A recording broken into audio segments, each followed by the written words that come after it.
मुलांना स्वची ओळख करून देणारी पहिली पायरी सेल्फ रिस्पॉन्सिबिलिटी म्हणजे स्वजबाबदारी.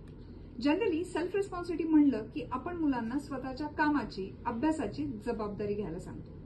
पण मग फक्त अभ्यासाची व कामाची जबाबदारी त्यांच्या स्वतःची असते का?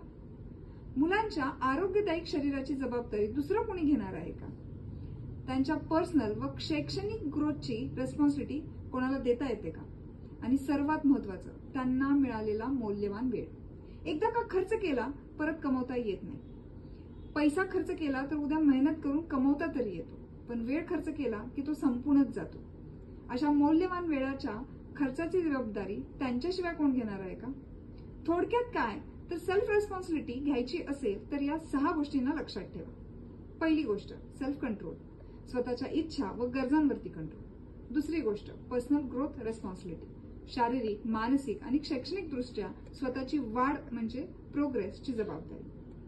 तिसरी गोष्ट इन्व्हेस्टमेंट म्हणजे स्वतःचा वेळ, एनर्जी आणि इमोशन्सची रिस्पॉन्सिबिलिटी. वेळ, इमोशन आणि एनर्जी योग्य ठिकाणीच इन्व्हेस्ट करा, कुठेही खर्च करून वाया घालू नका. चौथी गोष्ट रिस्पॉन्सिबिलिटी, लोकांच्या ऍक्शनवरती आपल्या रिॲक्शनची जबाबदारी. पाचवी गोष्ट सेल्फ रिफ्लेक्शन, स्वतःच्या वागणुकीच्या रिफ्लेक्शनची जबाबदारी. आणि 6वी अकाउंटेबिलिटी, या सगळ्या गोष्टींची अकाउंटेबिलिटीची जबाबदारी. तुम्हाला यातली कोणती गोष्ट विशेष विश्लेषण करून समजून घ्यायची असेल तर मला कमेंट करून सांगा.